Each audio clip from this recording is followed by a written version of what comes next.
The morning sun cast long shadows across the rugged mountains of Afghanistan's Kunar province, where death lurked behind every boulder and ridge. Staff Sergeant Maria Ghost Rodriguez adjusted her scope one final time, her weathered hands steady despite the bitter cold that had seeped into her bones during the long night watch. From her concealed position high in the rocky outcrop, she could see the valley below where her fellow rangers were about to walk into what could only be described as a perfectly orchestrated nightmare. "God help us," she whispered into her radio, her voice barely audible even to herself. The words carried the weight of someone who had seen too much, lost too many brothers and sisters in arms, and knew that sometimes prayer was all that stood between life and certain death. Maria had earned her call sign Ghost, not just for her ability to disappear into any terrain, but for the way she seemed to materialize exactly where she was needed most, when hope had all but vanished. Today, that reputation would be tested like never before. 3 months into her 4th deployment, the 32-year-old sniper had already saved more lives than she could count, but the situation unfolding below would require every ounce of skill, courage, and divine intervention she could muster. The intelligence had been wrong, catastrophically wrong. What was supposed to be a routine patrol through a cleared valley had turned into a death trap of epic proportions. The Taliban had spent weeks preparing for this moment, positioning fighters in caves and crevices throughout the rocky hillsides, creating overlapping fields of fire that would turn the valley floor into a killing field the moment the Rangers entered. Captain Jake Morrison led the 12-man patrol with the confidence of someone who had completed dozens of similar missions. His men trusted him implicitly, and he had never led them astray.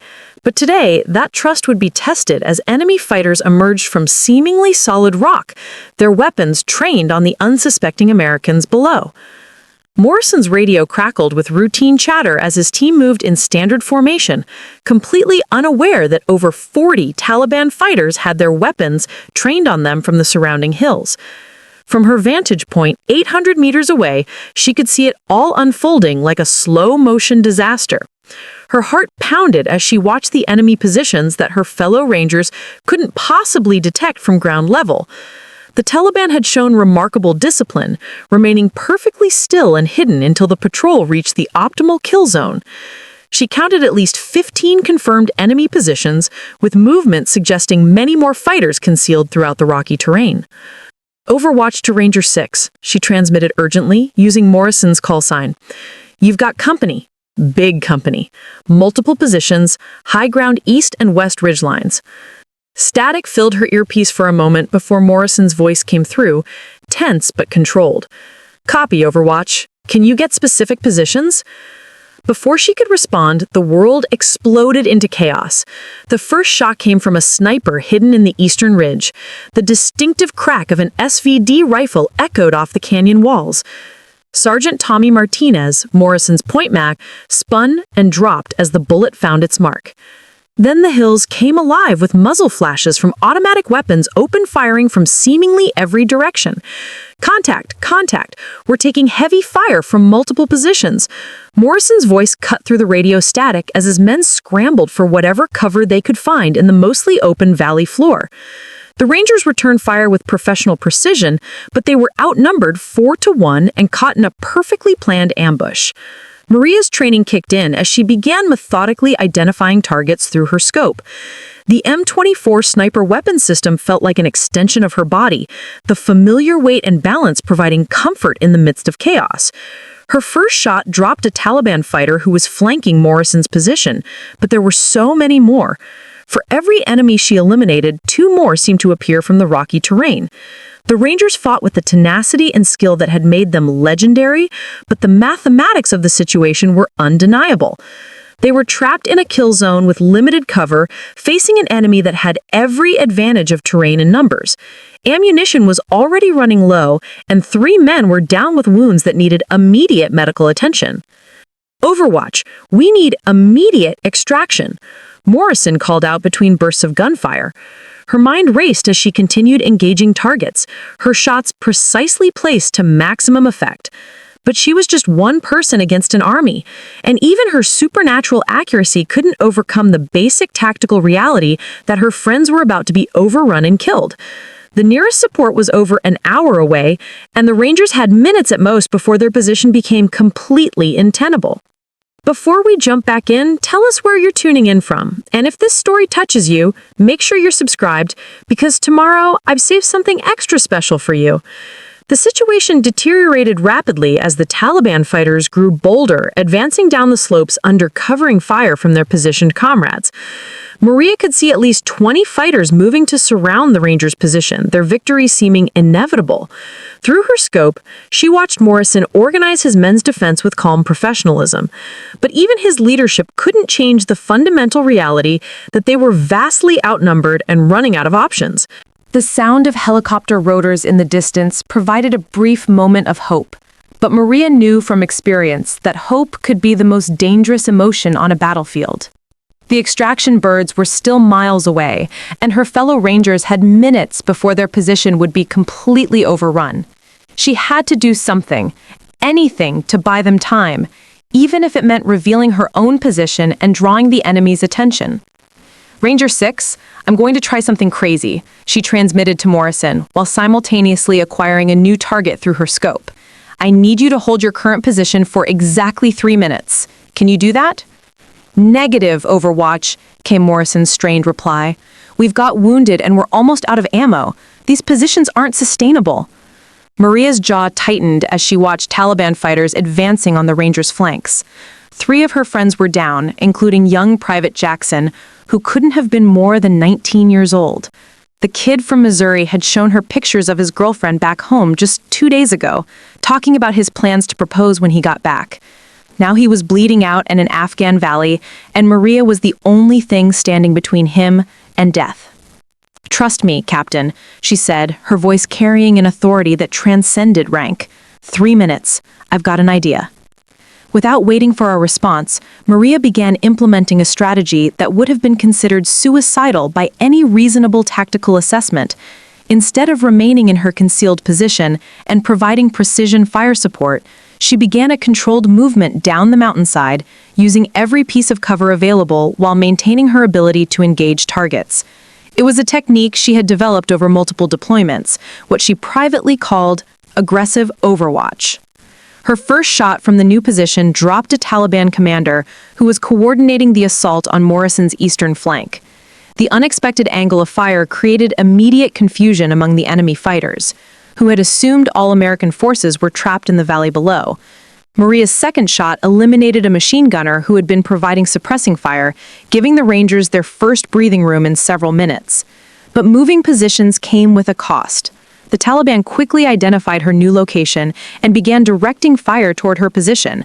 Bullets sparked off the rocks around her as she rolled behind a boulder, fragments of stone stinging her face. The enemy was adapting faster than she had hoped, and her window of opportunity was closing rapidly. Overwatch, what's your status? Morrison's voice crackled through her earpiece as she prepared to move again. Still breathing, still shooting, Maria replied, though her voice carried the strain of someone operating at the absolute edge of human capability. But I need you to create a distraction on your western flank. Draw their attention for 30 seconds. Copy that. Maria heard the distinctive sound of M4 rifles opening up in controlled bursts as Morrison's team engaged the western positions. Using the covering fire, she sprinted to another position 50 meters downslope, her movements fluid despite the 40 pounds of gear she carried. Her new vantage point provided a clear view of the Taliban's main assault force, and she immediately began engaging targets with methodical precision. Each shot was carefully calculated, not just for lethality, but for psychological impact. Maria had learned that in outnumbered situations, sometimes the perception of overwhelming force was more valuable than the actual elimination of enemy combatants. She targeted leaders, communication equipment, and weapons systems, creating the illusion that the Rangers had significant sniper support throughout the hills. The strategy was working. The Taliban's advance had stalled as fighters sought cover from the unexpected sniper fire coming from multiple positions. Their commanders were shouting orders in Pashto, trying to reorganize their assault, but Maria's precise shots were systematically eliminating anyone who tried to take charge of the situation. Through her scope, she watched a Taliban fighter attempting to flank Morrison's position from the north.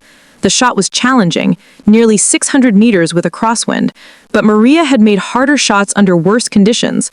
She controlled her breathing, felt her heartbeat slow, and squeezed the trigger with the patience of someone who understood that this single bullet could mean the difference between life and death for her friends below. The fighter dropped, his weapon clattering down the rocky slope. But as Maria prepared to acquire her next target, she noticed something that made her blood run cold. The Taliban weren't retreating or seeking better cover. They were repositioning for a coordinated assault from 3 directions simultaneously. She had bought time, but not nearly enough. "Ranger 6, you need to move now," she transmitted urgently. "They're setting up for a final push. You've got maybe 90 seconds before they hit you from all sides." Morrison's response was immediate and professional.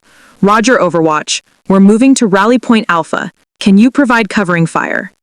Rally Point Alpha was a defensive position they had identified on the way into the valley. A small cluster of boulders that would provide better cover, but would also concentrate all the Rangers in one location. It was a calculated risk, but given their current situation, any movement was better than remaining static in their compromised positions. Maria began engaging targets across the entire ridgeline, her shots carefully timed to support the Rangers' movement. She could see Morrison helping carry wounded Private Jackson, while Sergeant Davis provided covering fire. The other Rangers moved with practiced efficiency, each man knowing his role in the tactical withdrawal. But the Taliban had anticipated this movement. As the Rangers bounded toward their new position, enemy fighters emerged from previously undetected positions, their weapons trained on the Americans' route of withdrawal. Maria's heart stopped when she realized their friends were moving directly into another carefully planned ambush. The first burst of automatic fire came from a position she hadn't seen, the bullets kicking up dust around Morrison as he struggled with Jackson's deadweight. Maria immediately shifted her aim, but the angle was wrong. She couldn't get a clear shot without risking hitting her own people. Contact rear! Contact rear!" Davis's voice cut through the radio chatter as more Taliban fighters emerged from concealment, behind the Rangers' original position. They were now caught between 2 forces, with wounded men slowing their movement and ammunition running dangerously low. Maria made a decision that would haunt her for the rest of her life, regardless of the outcome. She abandoned her concealed position entirely and began a flat-out sprint down the mountainside towards the valley floor. It was tactically insane. A single sniper exposing herself to an enemy force that outnumbered her 40-1. But sometimes insanity was the only rational response to an impossible situation. As Maria crashed through the underbrush and bounded over rocks in her desperate descent toward the trapped Rangers, she knew she was probably running toward her own death. But the alternative, watching her friends die while she remained safely hidden in the hills, was unthinkable. Every step downward brought her closer to the enemy's effective range, while simultaneously reducing her own tactical advantages. Her radio crackled with increasingly desperate transmissions from Morrison's team. "We're pinned down! Multiple casualties! Where's that goddamn extraction?" The professional composure that had characterized their communications throughout the firefight was beginning to crack under the strain of their impossible situation. Through the chaos, Maria could hear individual voices she recognized. Sergeant Martinez, who she had played poker with just last week, was calling for medical supplies. Corporal Thompson, the kid from Texas who made everyone laugh with his terrible jokes, was directing suppressing fire against the eastern ridge. These weren't just fellow soldiers, they were her family. And family didn't abandon family, no matter the cost. Maria's new position at the base of the slope provided her with unprecedented accuracy against the Taliban fighters, but it also made her a prime target for every enemy weapon in the valley. Bullets mined past her head as she acquired target after target, her shots now coming at nearly point-blank range by sniper standards. Each enemy fighter she eliminated felt personal, not just tactical. "Overwatch to Ranger 6, she transmitted while engaging a machine gun position that had been suppressing Morrison's movement. "I'm in the valley with you now. We do this together or not at all." Morrison's response revealed both gratitude and concern. "Maria, you crazy bastard! What the hell are you doing down here?" "My job," she replied simply. dropping another Taliban fighter with a shot that would have been impossible from her original position. "Now let's get these assholes and get home." The dynamic of the entire firefight shifted with Maria's presence on the valley floor. Instead of being surrounded and outnumbered, the Rangers now had a sniper providing close support while maintaining the high ground advantage through positioning and superior marksmanship. The Taliban fighters, who had grown confident in their numerical superiority, suddenly found themselves facing an enemy who seemed to anticipate their every move. But Maria's ammunition was running low, and she could see that the Taliban commanders were adapting to her new position. Enemy fighters were beginning to coordinate their movements specifically to counter her effectiveness, using cover and concealment techniques that suggested they had encountered American snipers before. Time was running out for everyone involved. The sound of helicopter rotors grew louder, but Maria knew from experience that helicopters couldn't land in a hot landing zone. The Taliban would have to be neutralized or driven off before any extraction could take place, and that seemed increasingly unlikely given their numerical advantage and prepared positions. Through her scope, Maria watched a Taliban fighter preparing to launch an RPG at Morrison's position. The rocket-propelled grenade would devastate the small cluster of rocks where the Rangers had taken shelter, likely killing or wounding everyone in the immediate area. She had one shot to prevent a catastrophe, but the angle was difficult and the target was partially concealed.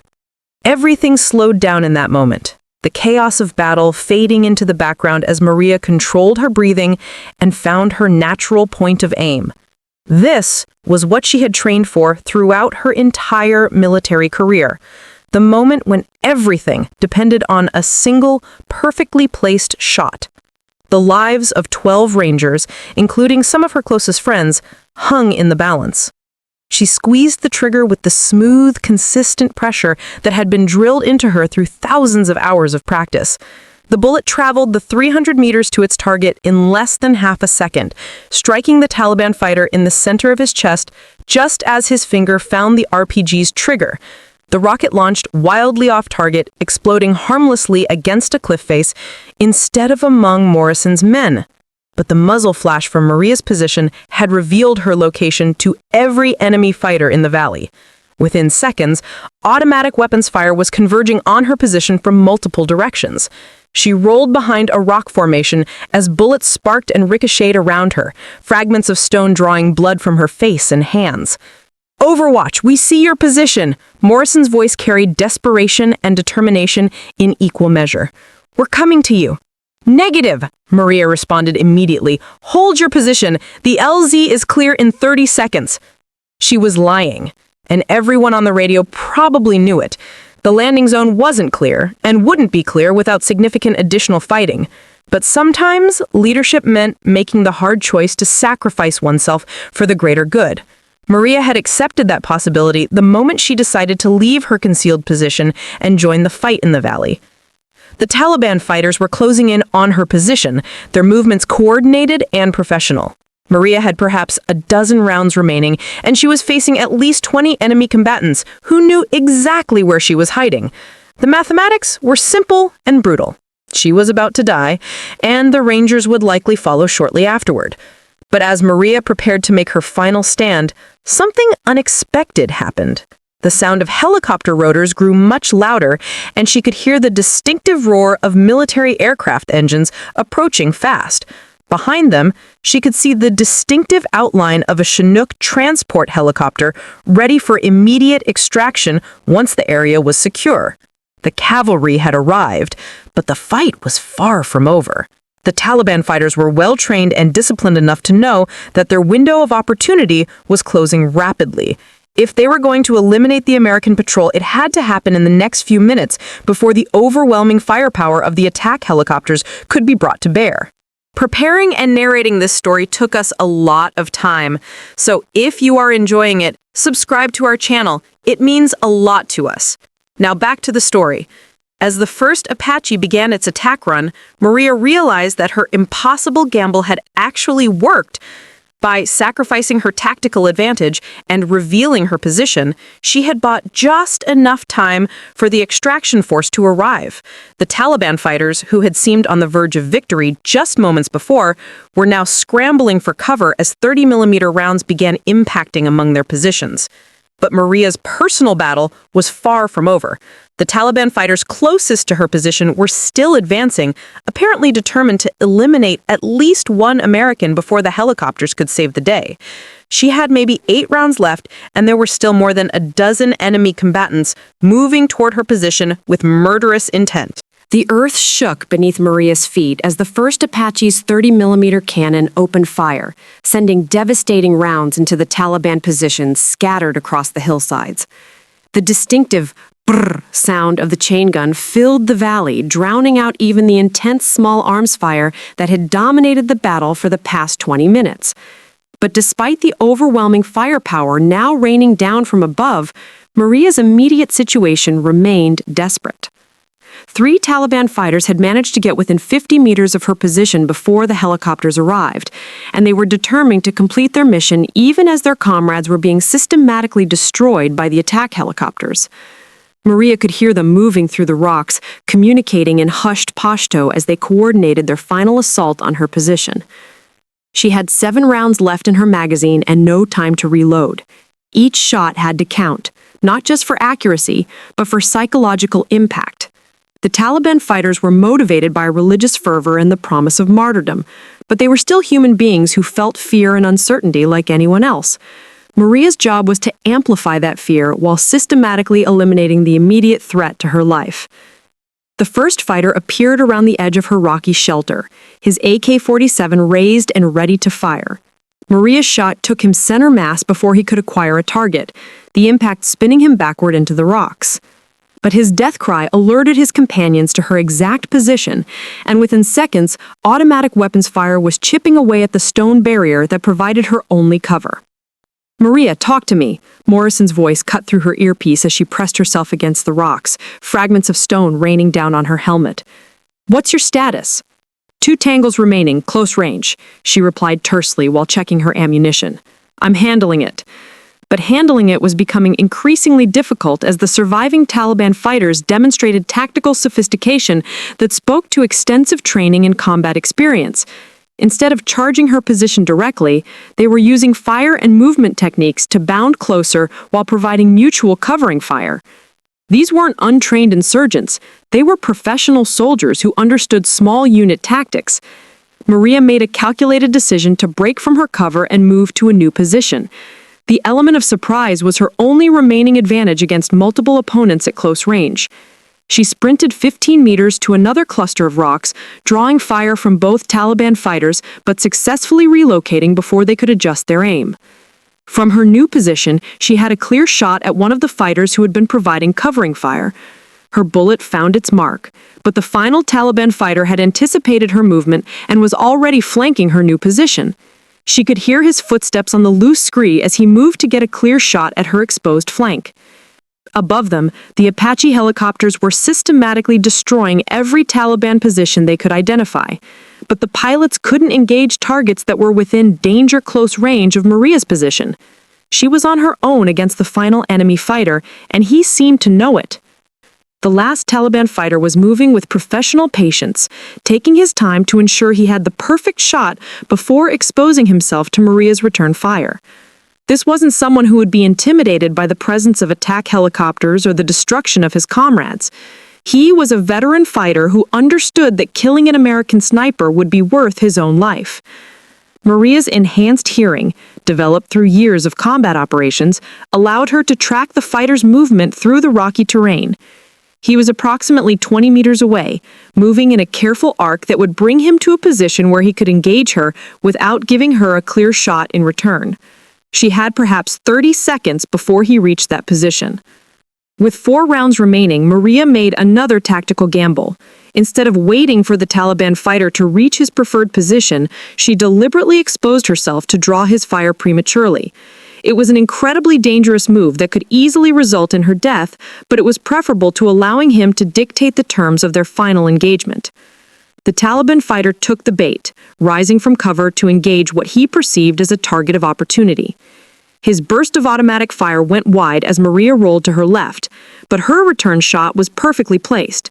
The 7.62 NATO round struck him in the upper chest, the impact spinning him around and sending his rifle flying across the rocks. But as Maria prepared to move to confirm the kill, she realized her mistake. The Taliban fighter had been wearing body armor under his traditional clothing, and while her shot had knocked him down and probably broken several ribs, it hadn't been immediately fatal. He was already reaching for a backup weapon, a pistol that he had apparently kept concealed for exactly this type of situation. Maria's final 3 rounds had to end this engagement permanently. There would be no second chances, no opportunity to reload, and no room for error. The wounded Taliban fighter was operating on pure adrenaline and religious conviction, which made him even more dangerous than he had been when uninjured. Her first shot missed entirely as the fighter rolled behind a rock, her aim affected by exhaustion and the stress of sustained combat.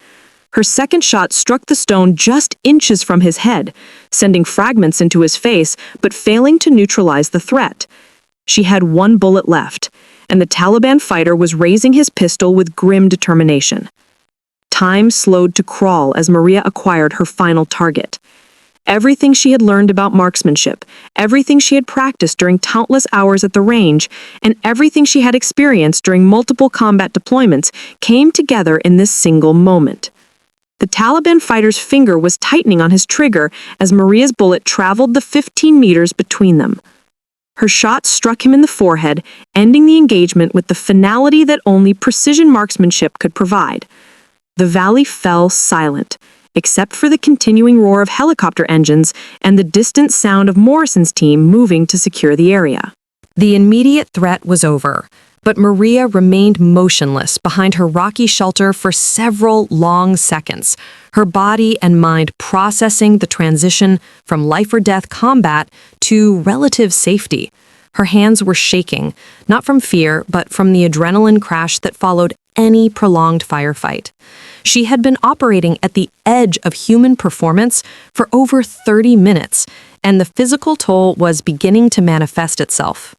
"Overwatch, report your status," came Morrison's voice through her earpiece, tinged with concern and relief.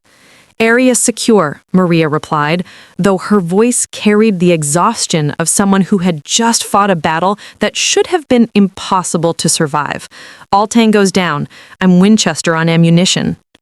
Winchester was military slang for being completely out of ammunition, a situation that would have been fatal if the engagement had continued for even another minute. Maria performed a tactical reload with her last magazine, though she knew it was largely symbolic at this point. The immediate fighting was over, but combat operations were never truly finished until everyone was safely back to base. The sound of boots on stone announced Morrison's approach as he led 2 of his rangers to secure Maria's position. When he came into view, his face showed a mixture of relief, gratitude, and something that looked suspiciously like admiration. In over 15 years of military service, he had never seen a single soldier turn the tide of such an overwhelming engagement. "Jesus Christ, Maria," Morrison said as he took in the scene around her position. "How the hell did you manage this?"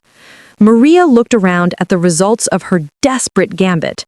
3 dead Taliban fighters within 50 meters of her position, along with the evidence of the running gunfight that had brought her to this point.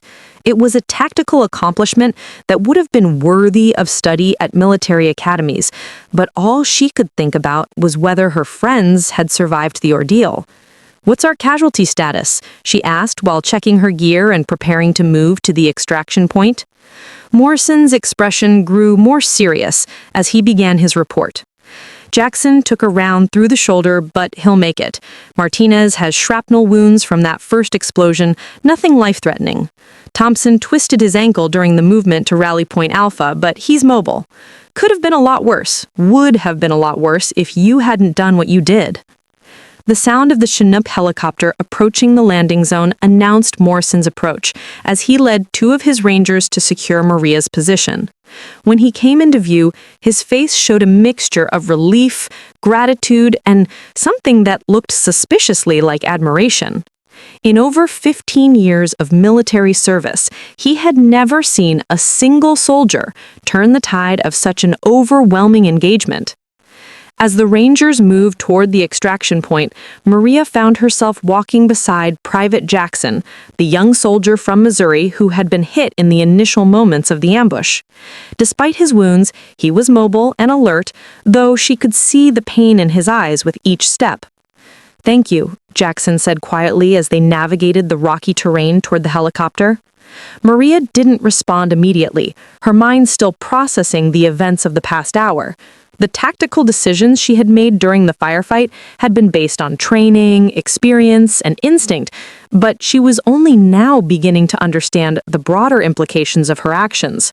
By abandoning her overwatch position and joining the fight on the valley floor, she had violated virtually every principle of sniper employment that had been drilled into her during her training. "I did my job," she finally replied, though even she knew that what had happened went far beyond the normal scope of any sniper's responsibilities. The extraction proceeded smoothly, with the Rangers loading quickly and efficiently into the waiting Chinook.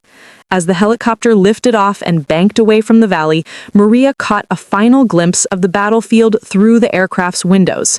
Smoke was rising from multiple points where the Apache helicopters had destroyed Taliban positions, and she could see the scattered debris of what had been a carefully planned ambush just an hour earlier. During the flight back to base, Morrison approached Maria with a serious expression. As the patrol leader, he would be responsible for writing the after-action report that would document everything that had happened during the mission. The report would likely be read by senior commanders throughout the Army, and Maria's actions would certainly receive significant attention. "I need to ask you something," Morrison said over the noise of the helicopter engines. "What you did out there, leaving your overwatch position and engaging the enemy at close range, that wasn't standard operating procedure for snipers. Why did you do it?" Maria considered the question carefully before responding. The honest answer was that she had acted on instinct and desperation, rather than any calculated tactical analysis. When she saw her friends about to be overrun and killed, everything else became secondary to the immediate need to save their lives. "Because it was the right thing to do," she said simply. "Sometimes the textbook doesn't have all the answers." Morrison nodded slowly, understanding passing between them that didn't require additional words. They had both been in enough combat situations to know that warfare rarely unfolded according to doctrine or training scenarios. Leadership in combat often meant making impossible decisions with incomplete information and accepting responsibility for the consequences. As the helicopter continued its flight toward safety, Maria found herself thinking about the broader implications of what had happened. The Taliban ambush had been expertly planned and executed, suggesting a level of intelligence and tactical sophistication that was concerning. The enemy clearly knew American patrol patterns and had been able to position a significant force without detection. More troubling was the realization that similar ambushes were probably being planned throughout the region. The tactics employed by the Taliban fighters, the coordinated positioning, the disciplined fire control, and the professional movement techniques indicated extensive training and preparation. This hadn't been an opportunistic attack by untrained insurgents. The helicopter touched down at Forward Operating Base Chapman as the sun began to set behind the surrounding mountains, casting long shadows across the compound that had become home for Maria and her fellow Rangers over the past several months. The transition from combat to relative safety was always jarring, but today the contrast felt particularly stark given the intensity of what they had just experienced. Medical personnel were waiting on the landing pad to attend to the wounded, and Maria watched as Jackson was helped toward the aid station, his arm in an improvised sling, but his spirits clearly lifted by their successful extraction. The young soldier caught her eye as he walked past and gave her a thumbs up with his uninjured hand. a gesture that meant more to Maria than any formal commendation could. As the Rangers dispersed to handle their post-mission responsibilities, Maria found herself alone with her thoughts for the first time since the firefight began. The adrenaline that had sustained her through the combat was finally wearing off, leaving behind a bone-deep exhaustion that went beyond mere physical fatigue. She had been operating at maximum intensity for over an hour, making life-or-death decisions with split-second timing. Colonel James Patterson, the base commander, was waiting for her as she walked toward the armory to turn in her weapon. Patterson was a career infantry officer who had seen extensive combat during multiple deployments, and his presence indicated that word of the day's events had already reached the highest levels of command. "Staff Sergeant Rodriguez," Patterson said formally, though his expression suggested a mixture of concern and professional interest. "I need to debrief you on today's mission. Are you ready to talk, or do you need some time?" Maria understood that this wasn't really a question. After-action debriefs following significant combat engagements were mandatory, and the sooner they were completed, the more accurate and useful the information would be. Her personal comfort was secondary to the institutional need to understand what had happened and how similar situations might be handled in the future. "I'm ready, sir," she replied, following Patterson toward the command post where the formal debriefing would take place. The debriefing room was equipped with maps, communication equipment, and recording devices that would document every aspect of her account for later analysis. Major Sarah Williams, the battalion intelligence officer, was already present along with Captain Morrison, who had apparently completed his own initial report while Maria was securing her equipment. "Before we begin the formal debrief," Patterson said as they took their seats around the conference table, "I want you to know that Captain Morrison has already provided his account of today's events. Your actions undoubtedly saved the lives of every member of his patrol, and that will be reflected in the official record." Maria nodded acknowledgement, but remained focused on the task at hand. Recognition and awards were secondary concerns compared to the operational lessons that could be learned from the engagement. If similar ambushes were being planned elsewhere in the region, other American forces needed to understand the tactics and techniques that had proven effective. Major Williams began the formal questioning. Her queries focused on the tactical details of the enemy's positions, capabilities, and apparent training level. Maria's responses were precise and professional, drawing on her extensive experience as both a sniper and an intelligence collector to provide actionable information about the threat they had encountered. "The Taliban fighters demonstrated professional military tactics," Maria reported. "Their positioning was expertly coordinated. Their discipline under fire was exceptional, and their equipment appeared to be higher quality than what we typically encounter from local insurgents. This suggests either extensive training or the presence of experienced foreign fighters." The intelligence implications were significant. If the Taliban were receiving advanced military training or support from foreign sources, it would represent a substantial escalation in the threat level faced by American forces throughout the region. The ambush tactics employed against Morrison's patrol could be replicated against any unit operating in similar terrain. As the debriefing continued into the evening, Maria found herself reliving every moment of the firefight in meticulous detail. The formal questioning process was designed to extract every possible piece of tactically relevant information, but it also forced her to confront the reality of how close they had all come to disaster. "At what point did you decide to leave your overwatch position?" Major Williams asked, her tone carefully neutral. She paused before responding, understanding that this question went to the heart of her decision-making process during the most critical moments of the engagement. Standard sniper doctrine emphasized maintaining position and providing long-range precision fire support. By leaving her concealed position, she had violated fundamental tactical principles. When it became clear that the patrol was going to be overrun without immediate intervention, she said carefully, "The mathematical reality was that 12 Rangers were facing approximately 40 Taliban fighters in prepared positions. Long-range precision fire wasn't sufficient to change those odds." Captain Morrison interjected at this point, his voice carrying conviction. Staff Sergeant Rodriguez made the right call. Without her direct intervention, we would have been wiped out. Every member of my patrol owes their life to her decision to engage the enemy at close range. Colonel Patterson nodded slowly as he processed this information. The tactical lessons learned from this engagement would likely influence sniper employment doctrine throughout the Army, but the immediate concern was ensuring that similar ambushes could be detected and countered before they could be executed. What early warning indicators might have allowed us to detect this ambush before you walked into it? Patterson asked Morrison. The question highlighted one of the most troubling aspects of the entire engagement. Despite extensive intelligence preparation and route reconnaissance, the Taliban had been able to position a significant force without detection. Their operational security had been exceptional, suggesting sophisticated planning and execution capabilities.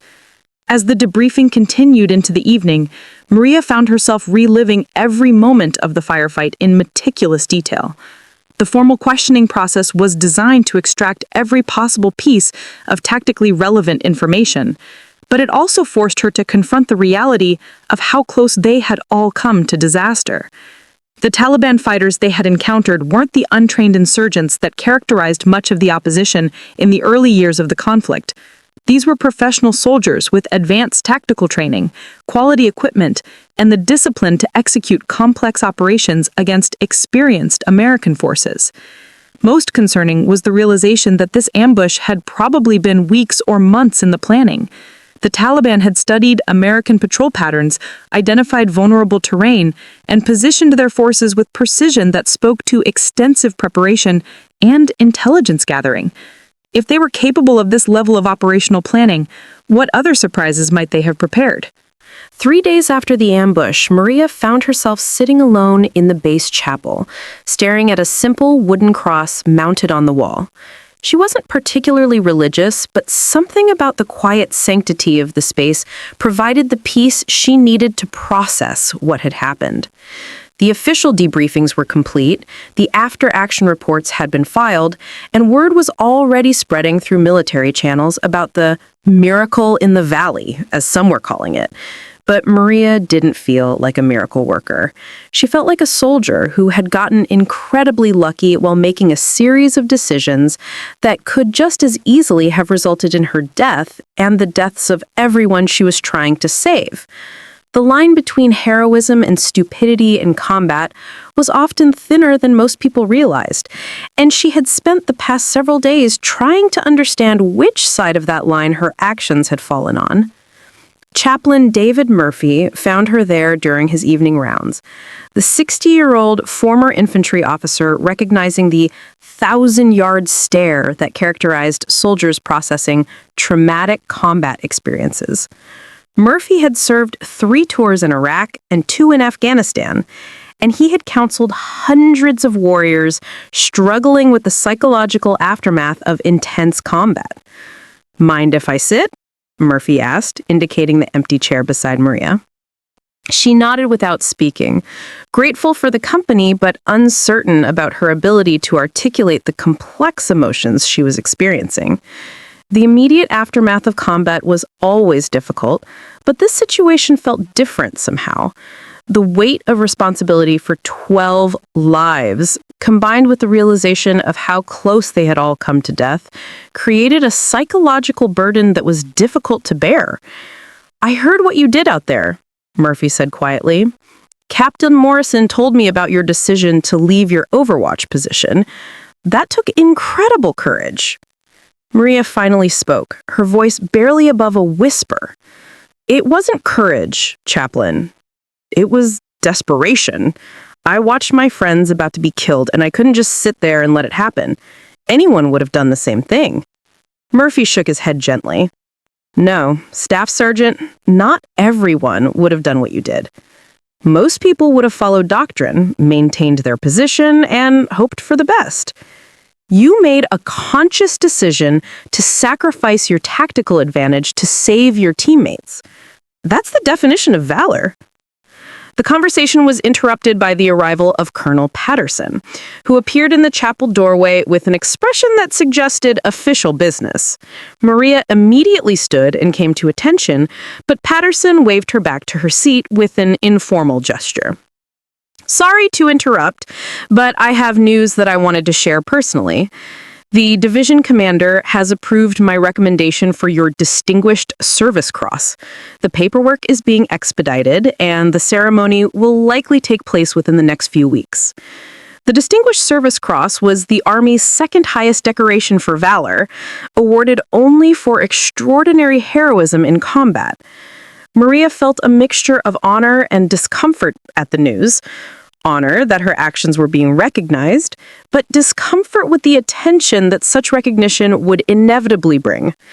Thank you, sir, she replied formally, though her tone suggested mixed emotions about the award. Patterson seemed to understand her reservations. I know this kind of recognition can feel overwhelming, but it's important for the Army and for other soldiers to understand what happened out there. Your actions saved lives and demonstrated the kind of initiative and courage that defines our finest warriors. After Patterson left, Maria remained in the chapel with Chaplain Murphy, her mind processing the implications of receiving such a significant military decoration. The award would bring attention not just to her personally, but to the broader lessons learned from the engagement. Other snipers would study her tactics, and the decision to abandon Overwatch position would likely become a subject of debate in military schools. How do you feel about the recognition? Murphy asked, his pastoral instincts recognizing that Maria was struggling with the prospect of being held up as a hero. Conflicted, she admitted. I did what I thought was necessary in the moment, but I'm not sure it was the right tactical decision.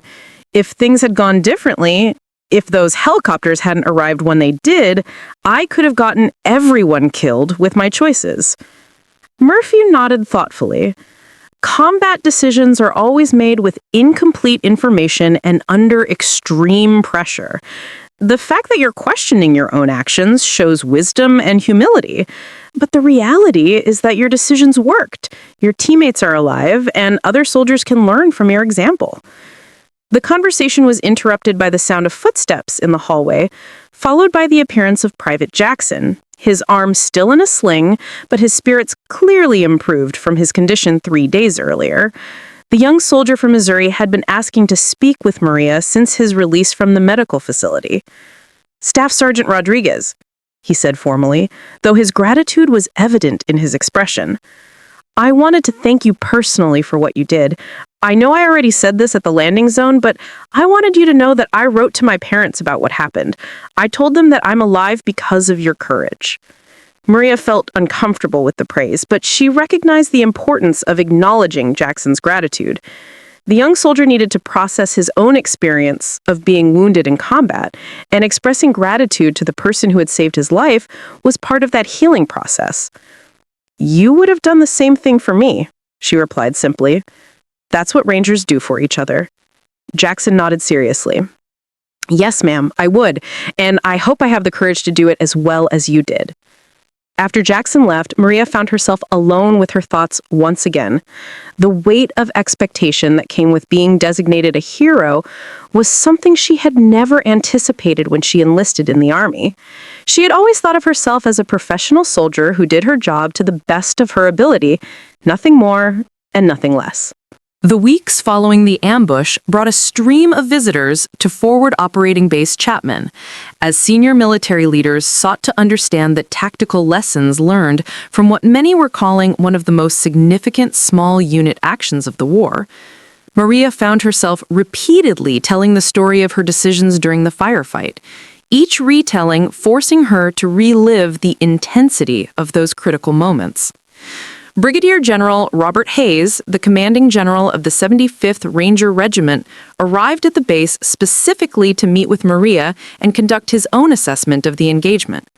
Hayes was a legendary figure within the Ranger community, having commanded special operations units during some of the most significant battles of the Iraq and Afghanistan conflicts. Staff Sergeant Rodriguez, Hayes said as they sat in the base commander's office, I've read every report about this engagement, and I've spoken with every member of Captain Morrison's patrol.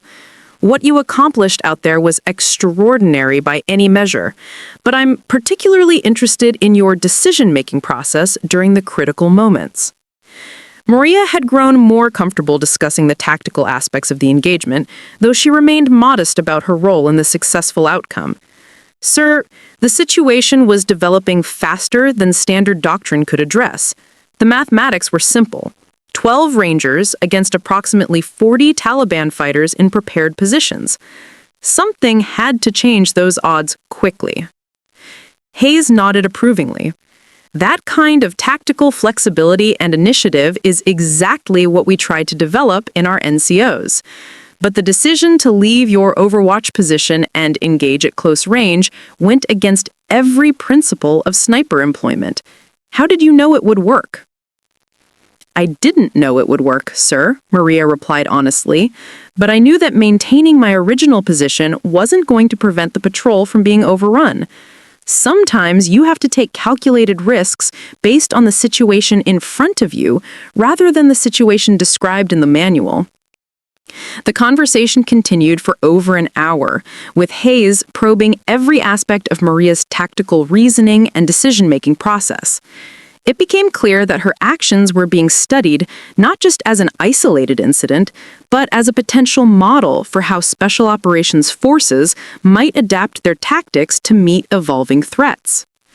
I'm recommending you for immediate promotion to Sergeant First Class, Hayes said as their meeting concluded. But more importantly, I want you to consider an assignment to the Ranger School cadre. We need instructors who can teach the kind of tactical thinking you demonstrated in that valley. The offer was both an honor and a significant responsibility. Ranger School was where the Army's future leaders learned the fundamental skills and mindset required for special operations, and the instructors were carefully selected based on their combat experience and teaching ability. Maria would be responsible for training the next generation of Rangers, passing on the lessons learned through years of combat operations. But the assignment would also mean leaving the field and transitioning from active combat operations to training and education. After 4 deployments and countless missions, the prospect of stepping back from direct action was both appealing and troubling. Combat operations had defined Maria's identity for so long that she wasn't sure who she would be without them. I'm honored by the offer, sir, she replied carefully. Can I have some time to consider it? Hayes smiled, understanding the complexity of the decision she was facing. Of course. Take as much time as you need, but remember that your experiences and your tactical instincts could benefit thousands of future Rangers. Sometimes the greatest service we can provide is sharing what we've learned. That evening, Maria found herself walking the perimeter of the base, her thoughts focused on the choice she was facing.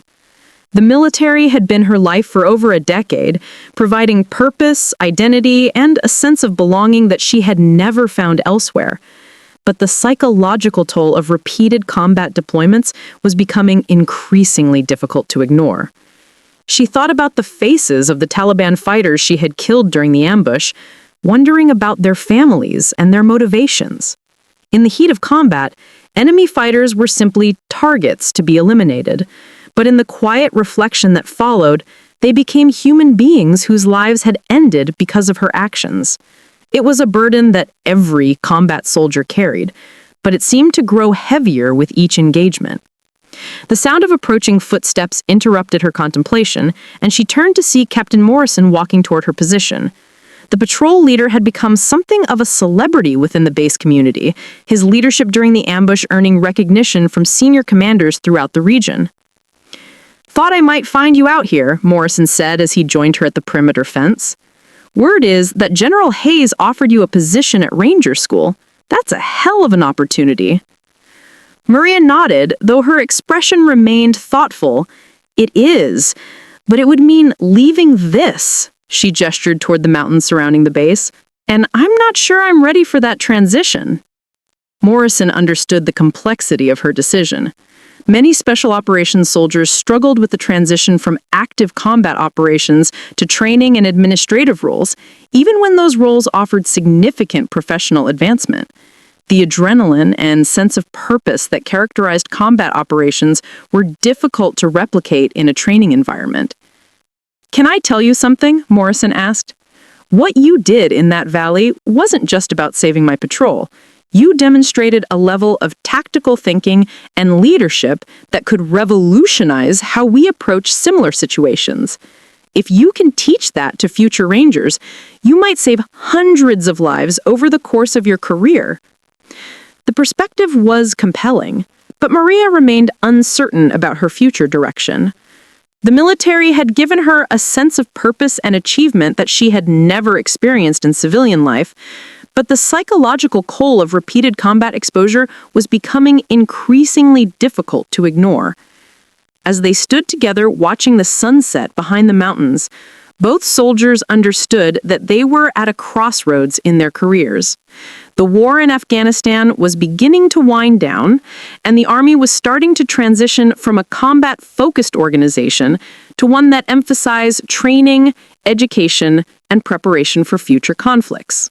2 months later, Maria stood at the podium in the main auditorium at Fort Benning, Georgia, wearing her dress uniform with the newly awarded Distinguished Service Cross prominently displayed on her chest.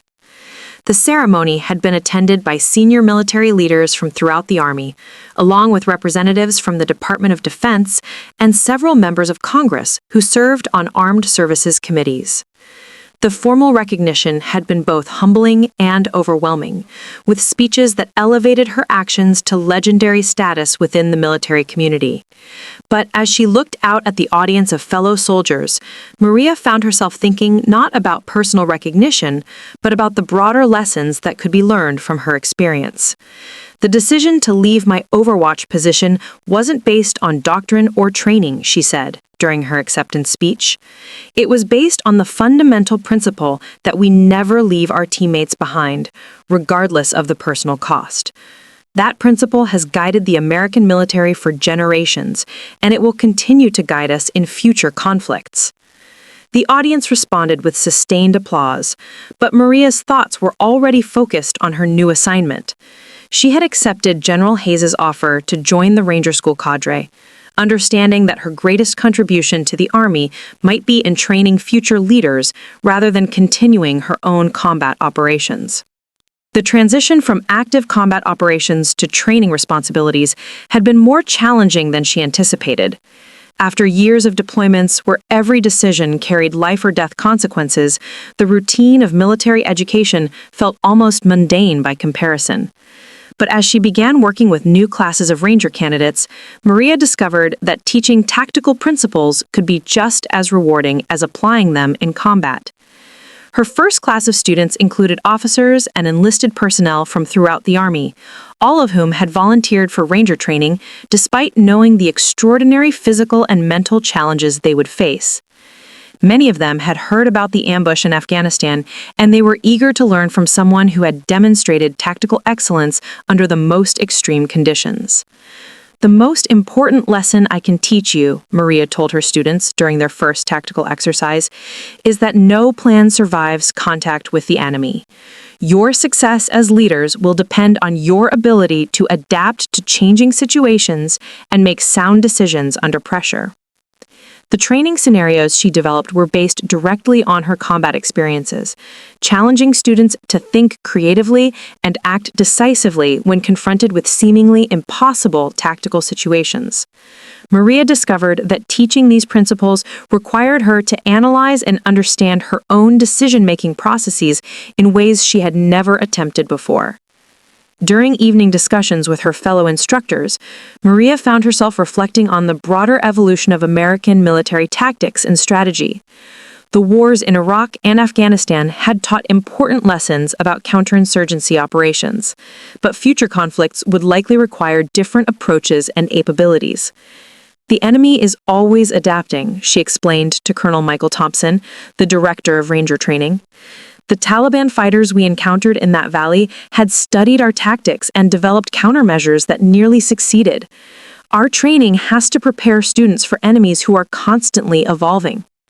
Thompson nodded thoughtfully. That's exactly why we need instructors like you, combat veterans who can teach from experience rather than just theory. The students need to understand that tactical success requires creativity and initiative, not just adherence to doctrine. As the months passed, Maria found herself settling into her new role with increasing satisfaction. The students she trained would go on to lead special operations units throughout the world, carrying with them the lessons she had learned through years of combat experience. In many ways, her influence would be multiplied through the careers of the leaders she was helping to develop. But the psychological scars of repeated combat deployments remained, manifesting themselves in unexpected ways during quiet moments. Maria found herself struggling with memories of the fighters she had killed, the friends she had lost, and the weight of decisions made under extreme pressure.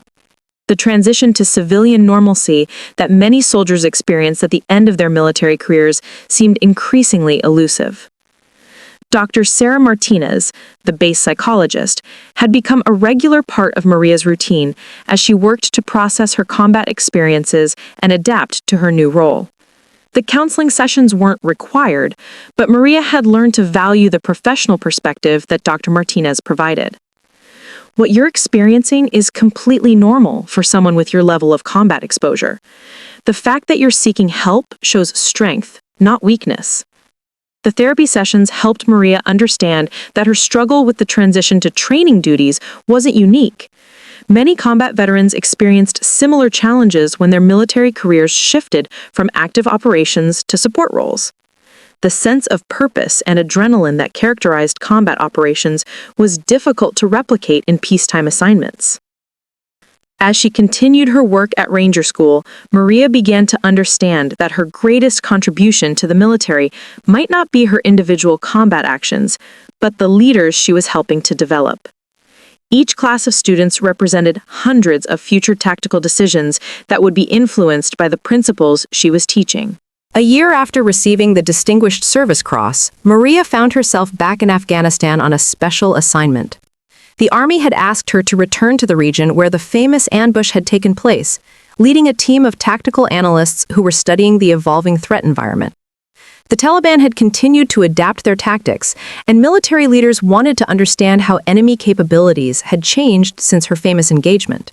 Standing in the same valley where she had made her desperate gamble to save Morrison's patrol, Maria felt the familiar weight of combat equipment and the heightened awareness that characterized military operations in hostile territory. But something was different this time. She was no longer the young staff sergeant who had acted on instinct and desperation.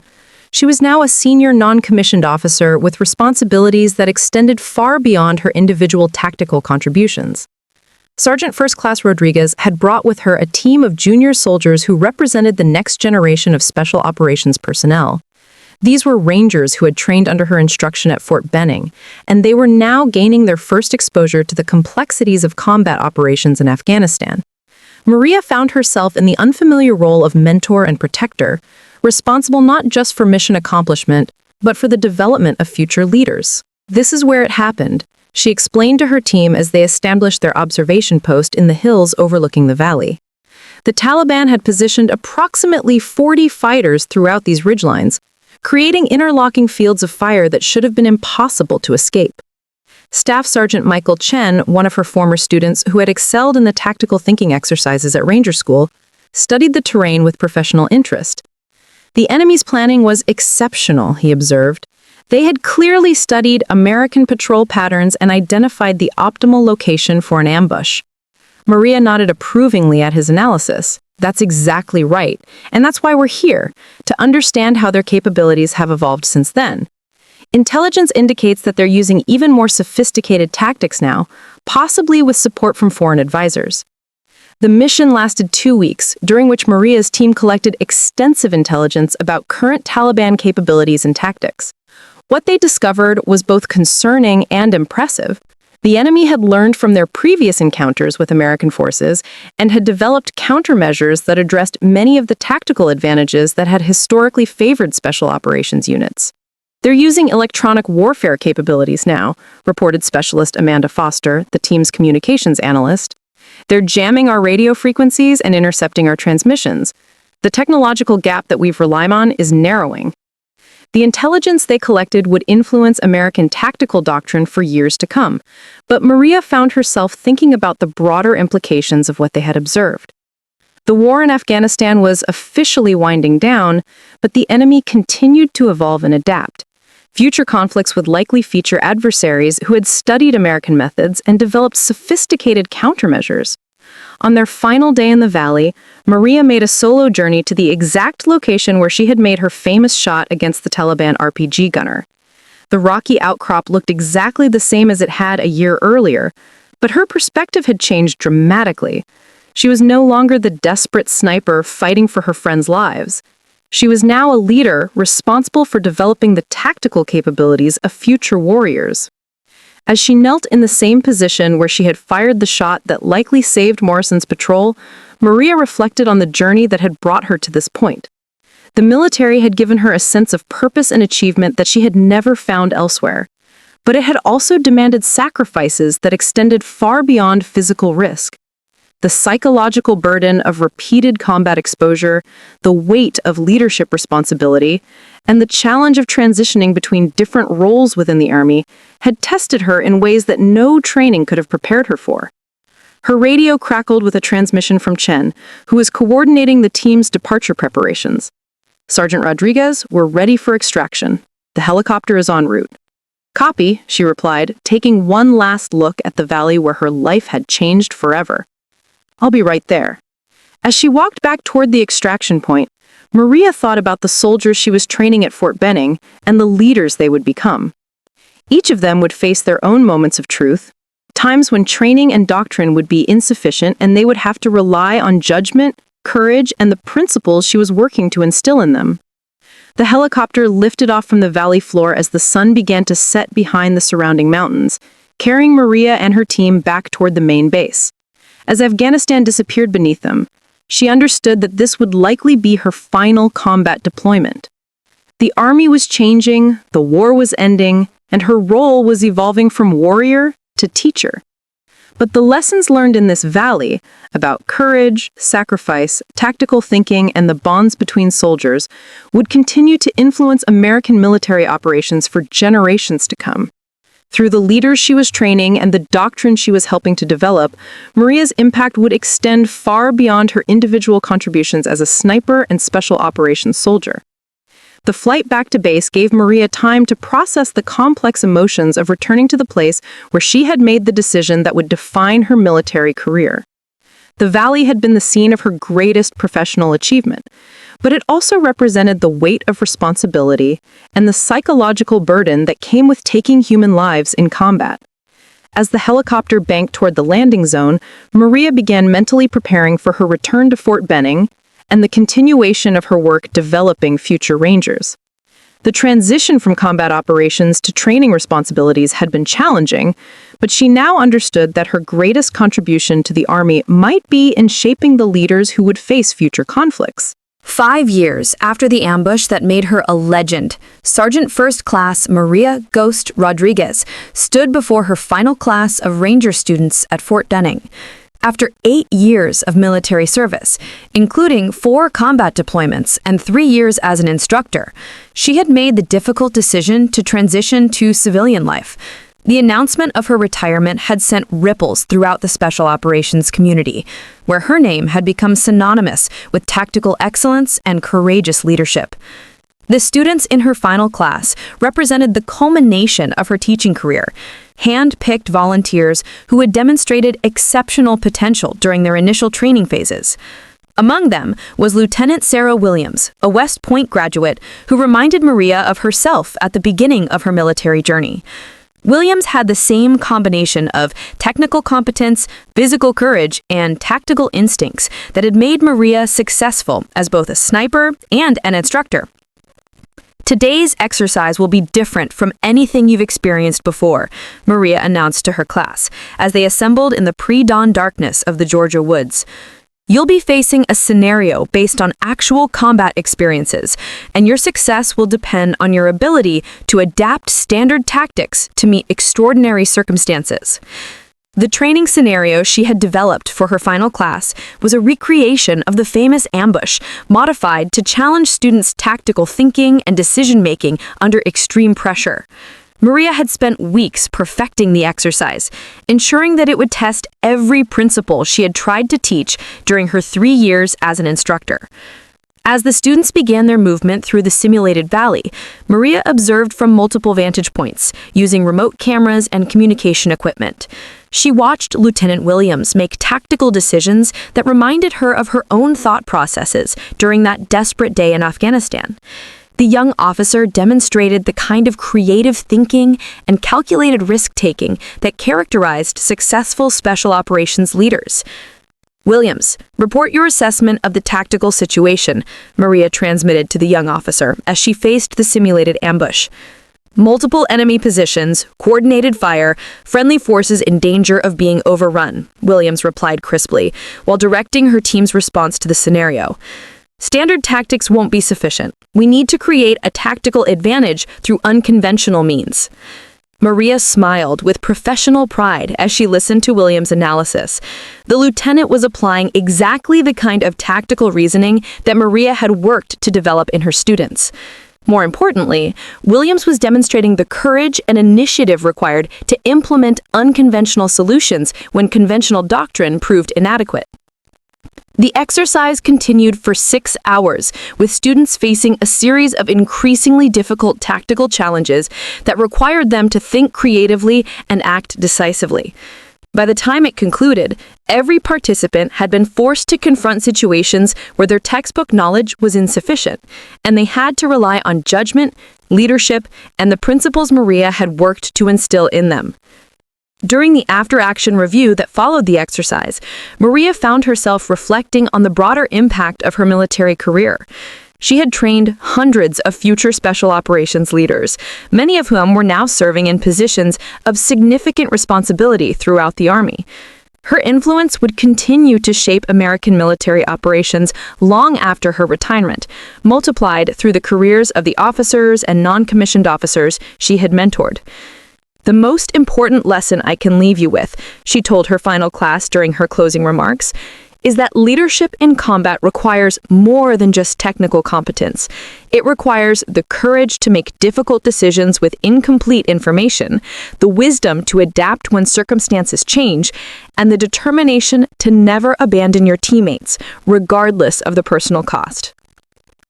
The formal retirement ceremony took place 2 weeks later, attended by hundreds of soldiers whose lives had been touched by Maria's service.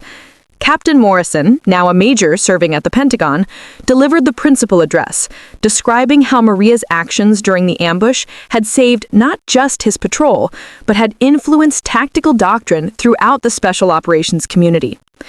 Staff Sergeant Rodriguez taught us that heroism isn't about following the rules. It's about doing the right thing, even when the right thing contradicts everything you've been taught. Her courage in that Afghanistan valley saved 12 lives, but her dedication as an instructor has prepared hundreds of future leaders to make similar decisions when they face their own moments of truth. General Hayes, now the commanding general of the Special Operations Command, presented Maria with her final military decoration, the Legion of Merit for her exceptional service as an instructor and developer of tactical doctrine. But as meaningful as the official recognition was, Maria found herself most moved by the personal messages from former students who had gone on to successful military careers. Lieutenant Williams, who had excelled in the final training exercise, approached Maria after the ceremony with news that seemed to complete a circle that had begun years earlier in an Afghanistan valley. "Ma'am, I received orders yesterday. I'm being assigned to Afghanistan as a platoon leader with the 75th Ranger Regiment." Maria felt a complex mixture of pride and concern as she processed this information. Williams represented the next generation of special operations leaders, trained in the principles and tactics that Maria had developed through years of combat experience. But she would also be facing an enemy that continued to evolve and adapt, requiring the same kind of creative thinking and courageous decision-making that characterized Maria's own military service. "Remember what you learned here," Maria said as she shook Williams' hand.